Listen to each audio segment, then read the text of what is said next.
Hello and welcome to Views on News. I am Jawad Tehami. The year 2023 has witnessed an unprecedented rise in terrorism in Pakistan.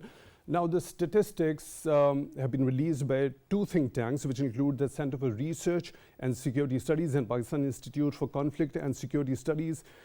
In the annual reports for 2023 have revealed that Pakistan saw a 69% rise in the militant attacks in this particular year, and that have resulted in the fatalities beyond 1,500, and the related injuries are beyond 1,400. Now, Center for Research and Security Studies says overall fatalities, including those of outlaws, mark a record 6-year high, exceeding the 2018 level and highest since the 2017 year.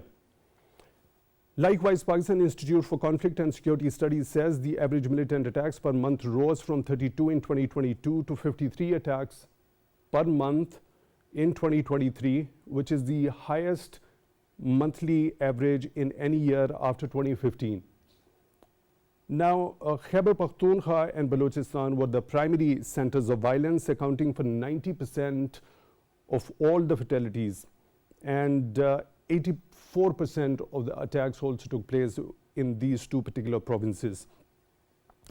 Also, we have seen Interior Ministry has told the Senate that banned Tehrik-e-Taliban Pakistan influx with recruitment, training and placing of suicide bombers in KP's merged districts continues, which is a cause of concern, unquote. Now, the ministry has also said that fencing along the Pak-Afghan border has largely been completed. However, two main groups, particularly the banned Tehrik-e-Taliban Pakistan, continue to sabotage that particular border fencing along the Pak-Afghan border. It has also pointed out that 500,000 illegal immigrants have so far been repatriated under the government's deportation drive against the illegal aliens.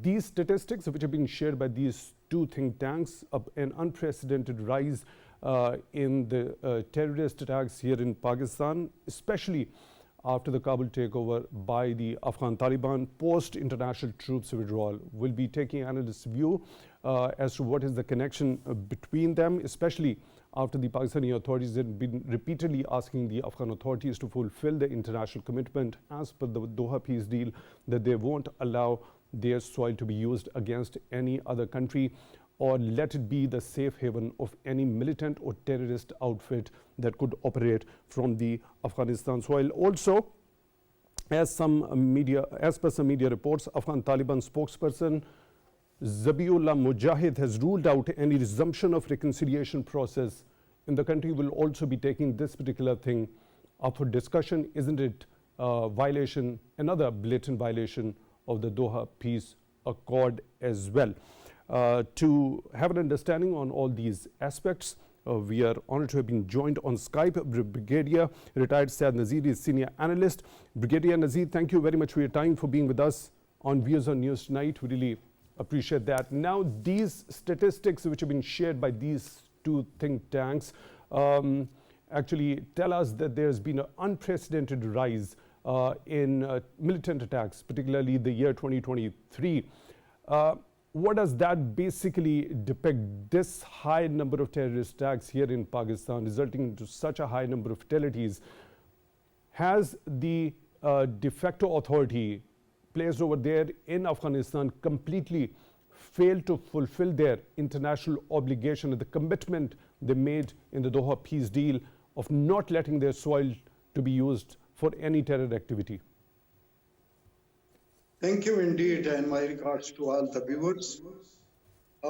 As far as this particular fresh wave, it is not fresh, but almost when the Amarat-e-Islami Taliban took over, the Afghan Taliban took over, and after that the spike in the violence, especially in Pakistan, was visibly visible, and it was also taken to the account of the Afghan authorities, and so many times, so many parleys, so many visits, and so many requests, and so many political, diplomatic, as well as security rapprochement that has failed so far to the Afghan Taliban could agree to first of all not to use their land or their soil against any other country, and second that the sanctuaries which are there of the TTP and Daesh and the way they are operating and the way they are sabotaging the fence and violating the border, and beside that sending the suicide bombers and killing the security forces as well as the people of Pakistan. It is unprecedented, especially even in the once the Karzai government was there or the Ashraf Ghani government was there. And so far as the Imarat-e-Islami is concerned, Pakistan has paid a much higher price for supporting and providing them a sort of facilitation in the Doha Agreement, and also providing them the travel documents, and more so harboring their families in safe places and looking after their families in Pakistan, including education, medicine, and all sort of facilities. Besides that, the world view as well as our enemy view and our own view was that once the Afghan Taliban will take over in Afghanistan, they will not only restore peace in Afghanistan, but the neighboring countries as well, and especially Pakistan, because Pakistan was subjected to what sort of violence via Afghan ground and violation of the international border. But unfortunately, their perception was wrong, and their perception they have proved practically to be wrong. And why it is so? Number one, that the TTP, of course, they are their comrade in arms, and they don't want to part with it. Second thing is that the Afghan Taliban, they have not come to the terms of the statehood or the statecraft, and they are still oscillating or operating or brandishing that weapon system or the violence itself. Third thing is that the way Pakistan has approached them, but no positive response has come, neither diplomatically, neither politically, on the security front. And fourth thing is that whether these TTP, who are of course the terrorists, whether their lower cadre is in cahoot with them or their political leader is giving them protection, in spite of the fact that so many facts, so many evidence has been given to them regarding their centuries, regarding their names, lists have been provided, and beside their families who are living there, and where they are living, and the way they are being provided with the sophisticated weapon systems, which have been left by the NATO forces and American forces. Of course, these are all indication. But at the same time, the way their spokesman or otherwise they are acting interim foreign minister and defense minister, the way they speak. So it is not giving a sense of cooperation or a sense of understanding between the two countries, who are the countries which are related in many ways, beside being the neighbors, beside being the same culture, same tradition, beside being Muslims, and beside having dependent on each other, and the great dependency of Afghanistan and Pakistan. But at the same time, right. And also, we are providing shelter to their refugees from last right. more than 40 I'll come years. to this point. Brigadier Nazir, I seek your pardon for the interjection over here. I'll come to you for these particular points to take your detailed view regarding as to the repatriation drive that is underway, regarding the illegal foreign immigrants, and also particularly majority of those who happen to be Afghans. Also the kind of important and pertinent points that you've just highlighted in your view. I'll be taking those one by one to take your detailed view regarding those. Now, we are honored to have been joined by another participant, Mr. Zahir Shah. He's a senior journalist. Mr. Shah, thank you very much for your time, for being with us on Views on News tonight. Really appreciate that. Now, these alarming numbers which have been shared, the statistics as to the rise of the militant attacks and the resultant fatalities happening, especially in the year 2023, what does that particularly depict? We see that the law enforcement agencies here in Pakistan, as well as the security forces here in Pakistan, continuously being vigilant to deal with this menace of terrorism, despite there's been a resurgence of it, an unprecedented rise. What does that depict when there has been a continuous denial on the part of the interim Afghan authorities as to the presence of the banned Tehrik-e-Taliban Pakistan on their soil? Thank you very much. I think what the Brigadier Sahab was saying, I'll just take them forward. The important situation which on ground we see, this year, we have more than 527 casualties as compared to last year's 488. And we can see that the major attacks, which one of them was the police lines attack, the other was the DA Khan attack. And apparently what we have seen, most of these attacks were carried out by the suicide bombers or the operators who are mostly of Afghan origin. This is a very important issue of concern. Then repeatedly we have taken up this issue with the Afghan authorities, and if we compare 2023-24, there is a surge in attacks. And the attacks had gone more sophisticated. I don't think so only the Afghan Taliban are responsible for this insurgency and this increase in attacks on the Pakistani security forces, but the international community.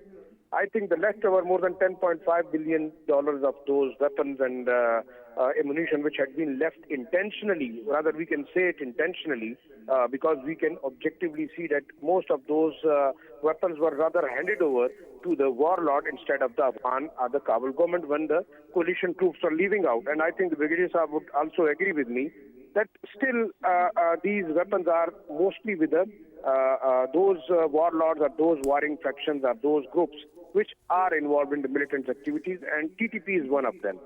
The pressure which the Pakistani government had built up on the Kabul government repeatedly, it shows two important issues. One, the Kabul government's connivance with the TTP because of some reasons. We don't know what are those reasons, what are those compulsions why the Kabul government had failed to take action against the TTP leadership. The second one is the Kabul government's inability to maintain their writ over all those areas which are especially bordering the Pakistani tribal belt and also Balochistan, because we have recently seen a major attack on a religious party in Bajor, and it was carried out by the international militant operators, the Daesh, the affiliates of those. And again, during this election, we had got threat to one of the nationalist party, the other was the JUIF. So this is very important. Now, the main problem which Pakistani security agencies are facing, or the law enforcement agencies are facing, they do have, sympathizers on the Pakistani side of the border, especially in the tribal areas, and there are some reports even that the Chinese government has, pressurized and given a list of those militants who had been trying to create law and order problem in the Xinjiang province. So that is also, the Central Asian republics are also pressurizing Afghanistan, but on ground we have seen Pakistan is the only country which is facing the brunt of all this non-serious attitude by the Kabul. And the recent meetings which the Afghan authorities have, some of my sources have told that perhaps the Chinese government is also pressurizing the Afghan Taliban to, hand over those 2,000 plus militants who are responsible for some kind of attacks in China.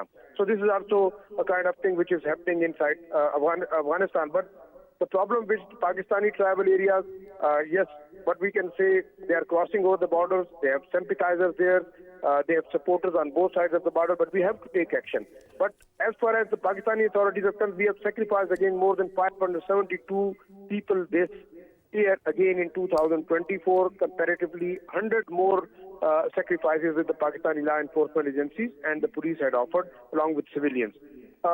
We have to now convey a clear-cut message. Another important issue which I would like to say, in last month, the Kabul government has directly approached the Indian government to help them out to build dams on Khyber River. This is again a hostile kind of an activity against Pakistan, and we can say now the Kabul government in connivance with India has started a water war on Pakistan's western border. So this is a very serious issue too, and I think the problem which we had been discussing in the last almost a decade, that once the eastern border water problem, we would have a problem on the western border, and now the apparently friendly Taliban government is conniving again Pakistani state in terms of a water war which is being launched on the western border. So this is also a very serious issue. So we have to, take up this issue very seriously and persuade the Kabul government to, they must honor the Doha agreement, the international agreement, because Right. Pakistan is the only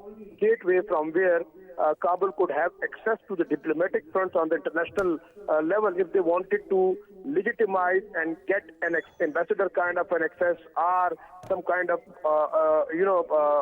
persuasion by Pakistan that the international community can recognize the Kabul government. So they must have to take in very seriously. If they really want bad ties with Pakistan, they are likely to suffer. And these hostile and the militant groups would be soon threatening the Kabul's own security and safety. Right, Mr. Shah, you have just pointed a very important thing over here. The hostile act when the Kabul government has actually approached India to build dams. Now, as far as water terrorism vis-a-vis India is concerned, Pakistan happens to have a treaty and understanding, a bilateral instrument with them in order to deal with that issue or address any sort of obstacle that happens to be in that way. Now, when it comes to Afghanistan, is there any sort of an instrument between Pakistan and Afghanistan regarding the issue of the water management? And if yes, what does it suggest? How can Pakistan pursue, particularly when it comes to addressing this issue of water hostility on the part of interim Afghan authorities? Well, I think Pakistan and Afghanistan don't have any water sharing treaty, and this is a very serious issue. And repeatedly it has been highlighted on various, think tanks and forums we have to go for that, because until and unless for the last 3-4 decades we had a war in Afghanistan, now they are settling down. And they are using, because of some of the hostile Pakistani enemies, we could not rule out the Indians' role, we cannot rule out the Raz role. They had been conniving with the previous Ashraf Ghani as well as the Karzai government, and they had been hostile towards Pakistan.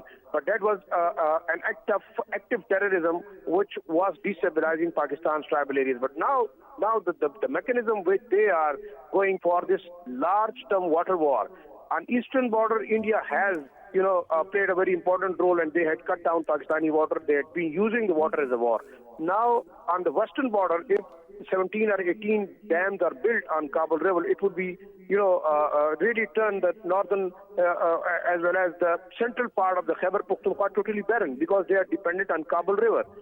Proposal was also launched sometime by the expert that if they can have a diversion in Chatral near Arandu border, they can divert that water which is going into Afghanistan from Arandu, Chatral, and that water is our waters, and we can have legal and a kind of, technical edge over Afghanistan, that we can divert that water back again to our own river, and thus we can save our waters. But until and unless, still we don't have any treaty, but when it comes, the international community get into it, then we would have problems. So we have to save our waters for the future. Until, Afghanistan and India, they can again sandwich Pakistan in a kind of a water war, which would be very serious, because the southern district as well as the central Khyber Pakhtunkhwa, and it would also affect, some parts of Punjab. If they cut down water, they control the water, they build dams there, and they can then send the water on their own and with their own choice. We would have a very serious problem of flood. Our lands would turn barren. And I think this must have to be taken on the international front as well as with the technical experts to take up this issue.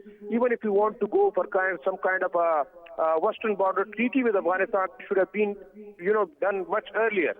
That Right. these two nations could not use water as a war against Pakistan. And at this moment, we have seen again, Iran. Iran's role would also be very important.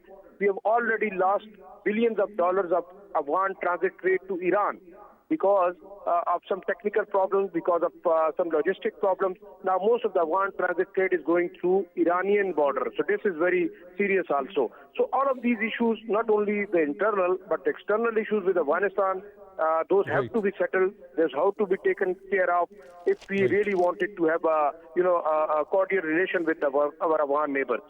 Right, Mr. Shah, please stay with us. I'll have to take your understanding as to the availability or the excess of foreign weapons at the hands of the banned militant outfits. This particular issue also raised at the United Nations by the Pakistan's permanent representative over there. Let me once again proceed towards Brigadier Nazir. Brigadier Nazir, now, as Mr. Shah has highlighted, another very important aspect as the interim Afghan authorities have approached India to build dams over there, clearly indicating that it is also resorting to water terrorism by building such dams and approaching India for that particular matter. How this particular issue happens to be a challenge, what is the scale of that for the Pakistani authorities, and how do you think what measures can be taken as to this particular a new issue that might cause a huge challenge here? Yes, of course, that is an issue which is becoming rather more pointing towards Pakistan, and especially once we see the Indian strategy regarding Pakistan. So they want that our western border should be always hot, because that will constitute or that will be a sort of two-front strategy on Pakistan, which is to the detriment of Pakistan, and Pakistan in its strategic calculus never want that its western border should be hot. So that is one aspect where the Indian consulate as well as their RAW, which was in cahoots previously with India, so they were contemplating the same very strategy on our western border. But unfortunately, once the Taliban government, Afghan Taliban government has come into power, rather de-escalating on that, they have escalated it. And this escalation is, of course, something which Pakistan smells that Afghan government is giving a sort of, you can say, access to such inimical forces which are operating against Pakistan. That is one aspect. The second aspect is, of course, we know India, they have a cascade of various dams on the water which is coming to Pakistan from Kashmir. And of course, they are emanating some from China and some from Tibet. Their fountains of the waters are there. But at the same time, the way they are also storing that water in various dams, and more so, they are also diverting their water. And they've already, you can say, started the water war on Pakistan. Although we have in place this Indus Water Treaty, but they are least bothered about it. There is an international, you can say, court as well, more so. The arbitrators are also there, and more so in Kishan Ganga, and there were restrictions laid on that, but still they are pursuing the said very policy. So now they have come to Afghanistan as well. And on Kabul River, they want to divert it more so into the canals. And second thing, they want to regulate their water. And once the water is regulated, of course, it can create flood-like situation, and it can create a famine-like situation in Pakistan. Two things which are not in the interest of our agriculture product as well as our natural space which is concerned. The third thing is why they are doing it. There is, of course, because there are more than 66 regimes or treaties in the world where the lower riparian is there and the upper riparians are there. But this particular treaty is not in place with Afghanistan. But at the same time, as Arundu or you can say the Kunal River, they are coming from Pakistan as well. So in some cases, Pakistan is the upper riparian. So they cannot do that to Pakistan, and Pakistan is also something in its hand. More so, Afghanistan is a landlocked country, and there is so much dependency on Pakistan in various, that may be the education, that may be the health, that may be the trade, or that may be people-to-people contact, or that may be their traditional and other aspects which are there. So naturally, once you see the geography of Afghanistan, well, the Hazaras are there, Uzbeks are there, Tajiks are there, but they are at the western and you can say northern parts. But what is bordering Pakistan, they are the Pakhtuns, and they want to do the same to the Pakhtuns, especially with the Kabul River.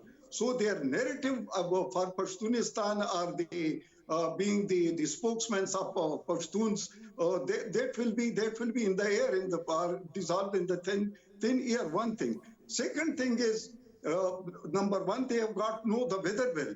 But if this weather will or capacity are that is provided by India, so India, if doing that, of course, then Pakistan has the other options to do it, because number one, because the Afghanistan will be the loser, because India is a distant neighbor, and distant neighbor cannot rescue Afghanistan from what can the neighbor can do.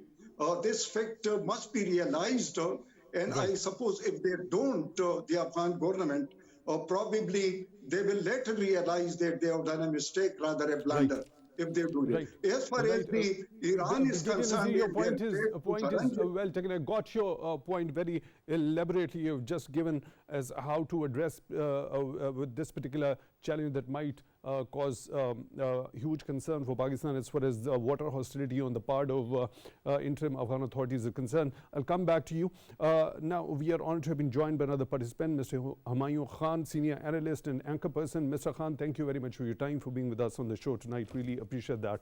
Now, the statistics for the year 2023 as to the resurgence of terrorism, the kind of militant attacks that have been carried out here in Pakistan, as well as the resultant fatalities and injuries. First of all, your understanding as to what does that depict as when it comes to the international obligation of the interim Afghan authorities, and in case of that particular failure of on the part of the interim Afghan authorities and repeated urgency being raised by the Pakistani authorities towards the interim Afghan authorities to fulfill the international obligation of not allowing their soil to be used for any terror activities. There have been continuous denials on the part of the interim Afghan authorities. What options at this particular point in time do Pakistani authorities have in order to engage with the de facto authorities in Afghanistan? Thank you, Jawad sir. I guess it's a very pertinent question, and there's a lot of introspection which has to be done. Yesterday in the Senate, these figures were furnished by Ministry of Interior that in last 2 years, more than 1,560 cases of terrorism has happened in Pakistan. 2020, somewhere around 700, and 2023, more than 800. So it's more than 1,600 cases. And many of our law enforcement agency people are civilians. They have sacrificed their life. So this basically shows us a very grim picture. There was this agreement in Doha with the interim setup and the international community, and apart from many other clauses, one of the biggest clause and the cause of concern for international community was that the interim setup will not allow Afghanistan territory to be used against the neighboring countries or any other countries for terrorism. Something which has repeatedly been said by the Pakistani authorities. We have even furnished documents, we have even furnished reports that the Afghan territory and Afghan nationals have been included in these terrorist acts against the Pakistani side. And this is something which is very alarming. And it's not only the Pakistani claim. We have even shown proof to the Afghan interim setup and also to international community. And then also, apart from, other than that, Pakistan is also a country which has hosted around 4 million Afghan refugees for last 4 or 5 decades. So they're two different things. Apart from that, Brigadier Saab was earlier mentioning about the trade and other related issues in which Pakistan has been supporting our Afghan brothers and sisters. So this all issue combined together gives us a very grim picture. What right do we have, or what options do we have?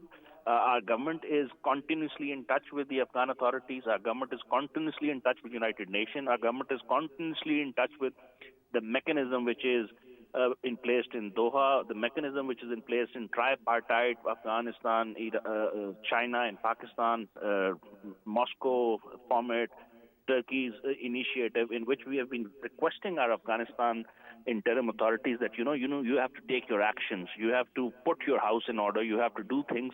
Particularly the case of TTP is a very grim example. We've been requesting them for last many years that, they have to take action against them. Despite our repeated requests, there has either been reluctance there has either been a lack of action on their side, which is basically a huge cause of concern. Elections are coming here, and now an associated thing with that, Mullah Yaqub has recently given a very unfortunate and irresponsible statement, the interim defense minister there, and which has been taken up by the Indian media as well. Now you associate these two things together.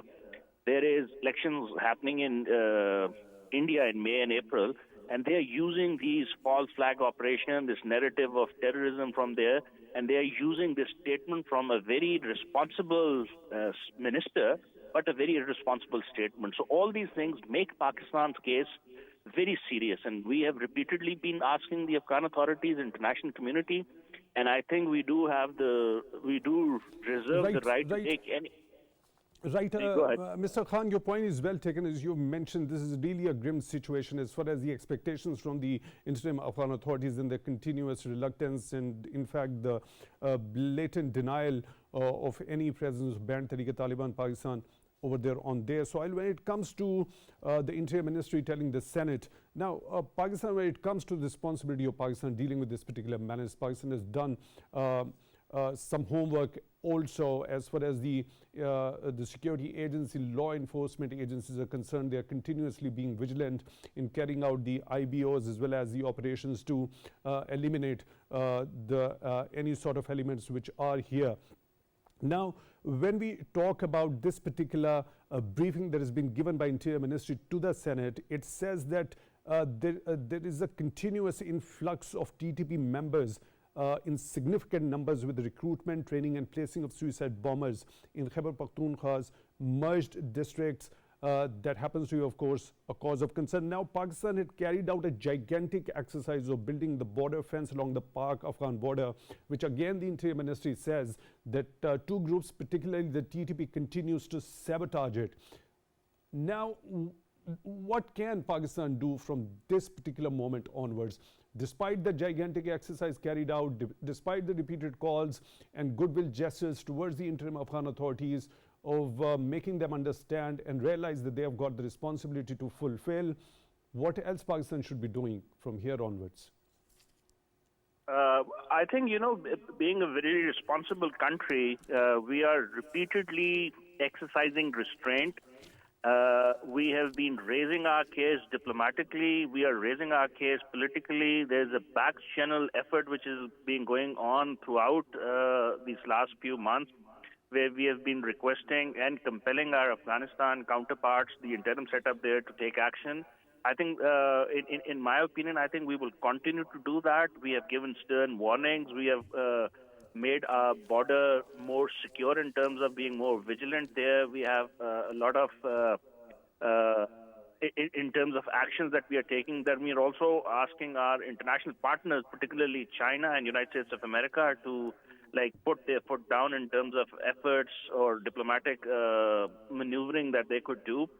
Other than that, I think Brigadier Saab would second me. The last resort would be we could take actions as well, despite the fact that it may not be in conformity with, according to from the other side. But I think this is in self-defense. We have to take action if the interim setup is unable or unwilling or not inclined towards taking action. I guess we cannot sacrifice our people like goats. We have already sacrificed more than 100,000 people in the global war on terror, which has particularly emanating from that part of the world. We have lost $200 billion worth of economic loss, and that's just the figure, which is a very conservative figure. So if we continue neglecting that, and if we continue allowing this thing to happen, things could get, and there was a report by the UN recently that it's not only the big international terrorist organization which are now emanating again in Afghanistan. There are more than 20 new different groups which has surfaced there as well. So if the Afghanistan interim setup is unwilling, or if they do not have the capacity, so they have to come up clean and they have to give evidence to the Pakistani side, and we have to help them erase this menace from there as well. So I think Pakistan has kept the options open. We are trying diplomatically, we are trying politically, we are trying our international partners and friends to do something. And if nothing has happened, I think we also have the right to just go and identify the targets which are particularly on the border areas. And that's basically the last option, but we are restraining till the last point. Right, right. Mr. Khan, your point is well taken. Please stay with us. Mr. Zahir Shah, now, there was a general understanding, as much as discussion we've been having since the Kabul takeover by the Taliban after the international troops withdrawal, that the Afghan Taliban would be expected to actually fulfill those commitments, especially when it comes to the concerns of the Pakistani side in particular, but to the dismay of the Pakistani side, they've been continuously violating. To an extent, what exactly turned the situation that the Afghan Taliban are now rather approaching India for constructing dams over there? Is there anything Pakistan can do in order to incentivize, perhaps to make the Afghan Taliban realize that they have certain commitments towards Pakistan, as Pakistan had been doing so many things, from the Afghan peace and reconciliation efforts to advocating its case of dire humanitarian and economic crisis at the international fora? Well, actually, the real issue is the lack of trust between, the two governments, I would say. And the mistrust which had been like for years, maybe there are some misconceptions, there is some reality too. As the Afghan authorities who are always in power, if they are Taliban or if they are the Ghani government or if it was the Karzai government, they had been suspicious of a lot of things, especially about Pakistan's role, and it has always been propagated, not only in the local networks but also on the international forum. But, the important issue which now Pakistan is faced with, perhaps the international players are not so much active and inactive. The American involvement, the international coalition's involvement in Afghanistan is still not subsided. I would say maybe some people would not be agreeing with me, but this is a fact also, that the Americans are again very much active inside Afghanistan, and they are now directly been approaching even to the Kabul government.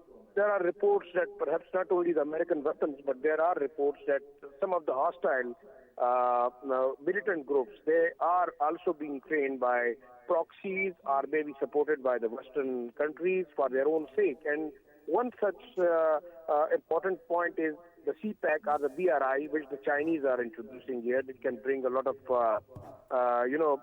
important development in the region. Secondly, we have seen the Central Asian states, and for the sake of it, Russians are very much, now interested to do trade with Afghanistan, to do trade with Pakistan. They wanted to approach, again, the Pakistani borders. They are also supporting. So this is also another factor. The international community is, again, very much interested. But the negative part of that is always, this is the second time the Americans and the coalition troops have ditched Afghanistan as well as Pakistan. They had left billions of dollars of those weapons and ammunition, which is creating a threat not only to Pakistan but also the neighboring countries. That ammunition and weapons are in the hands of the hostile forces. They are the Daesh, they are ETIM, they are IMU, they are, for the sake of it, Al-Qaeda and other splinter groups. Right, are now Mr. Shah, as you Pakistan. already mentioned now, the accessibility of these foreign weapons, the NATO caliber weapons, also highlighted in one of the UN's report. Also, this particular issue also highlighted by Pakistan's permanent representative, Mr. Munir Akram, at the United Nations Security Council. Also, is also urged upon the UN to hold or conduct a thorough investigation as to how a banned outfit such as Tehrik-e-Taliban Pakistan could have that access of the foreign NATO caliber weapons, and also chalk out any sort of a mechanism for their retrieval. How is that possible? What could be the possible mechanism that could be chalked out if the United Nations carries out a thorough investigation into that and ensures their retrieval also? Honestly, if you wanted my opinion, United Nations is still a redundant body of the influential players who are playing up with countries where they have their interest. They do proxy wars under the umbrella of United Nations. So I don't think the United Nations can do anything with the warring factions and the warlords and the country which is hit by a war for the last so many decades.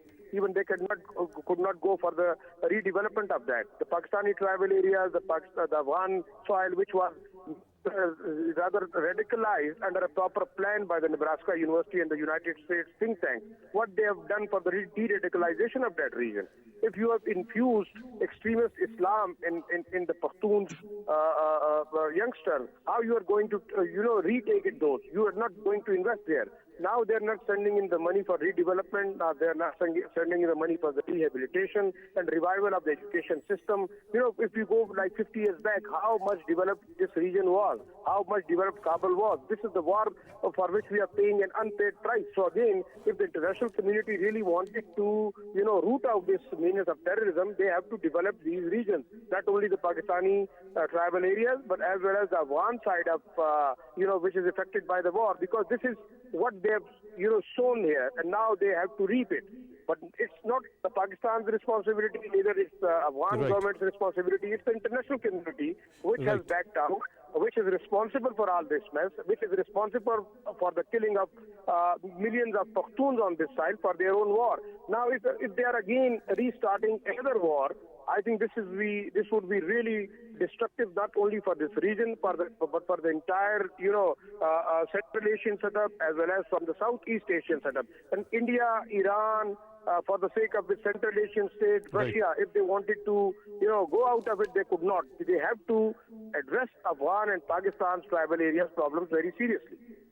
Right, Mr. Shah, your point is well taken. Brigadier Nazir, your understanding, is there any sort of a mechanism to conduct a thorough investigation when it comes to the responsibility of the UN, as has been highlighted by Mr. Munir Akram at the UNSC, about the accessibility of the NATO caliber weapons at the hands of banned TTP, and taking any sort of measures for the retrieval also? Yes, of course, there are mechanisms, and those mechanisms have already been practiced. The way the Mujahideen were there, and then were the Stinger missiles. So each missile was, of course, recorded. It was having a registered number.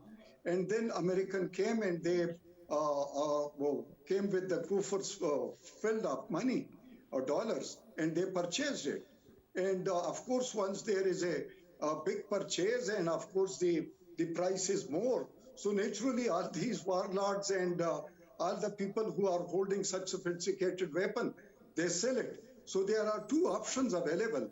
Of course, it was NATO and America who has left this more than about $7 billion of weapons which are unaccounted for, especially in Afghanistan. One thing is that to pressurize the interim Afghan government, because they are very good in de-weaponization, the way they did it in their first stint in Afghanistan. Second thing is, of course, the American dollars can buy it, because it is their weapons, and they can take it back to their NATO forces and American forces. And third thing is, of course, the regional countries, because it is, you can say, to the detriment as well as to the instability and sabotaging of peace in these neighboring countries. And of course, China, with the help of China, such sort of weapons could be bought and could be siphoned. And right. Unfortunately, we're short of time. Brigadier Nazir, your point is well taken. Mr. Khan, your last quick comments as to what could be done for the retrieval of such high caliber weapons at the hands of TTP in particular. I think a lot could be done, but let me divert you as my departing comment. The world is changing drastically. The foes of the past have becoming friends of the current time. We have seen President Xi Jinping writing a letter to President Biden in terms of like his 45 years of diplomatic relation, and we are trying to mend the gaps within their diplomatic divide. Take the example of Pakistan and Afghanistan, these two countries which have like thousands of years of history. There's a cultural, economic, political, linguistic, religious affinity. We are becoming more divided rather than getting closer to each other. This is an economic integration aspect. We are now wanting to have CPEC extended to Afghanistan, to Central Asia as well. So now is the time that the Afghanistan, the interim setup should take stern action so that the economic revivability and acceptability becomes more important. Take the example from the Chinese. So this is something which we need to learn from our neighbors and the growing world powers. And this is something which we are lacking in our region. Very And I important think point made. Mr. Humayoun Khan, senior analyst and senior anchor person, thank you very much for being with us on Views on News tonight. Really appreciate that.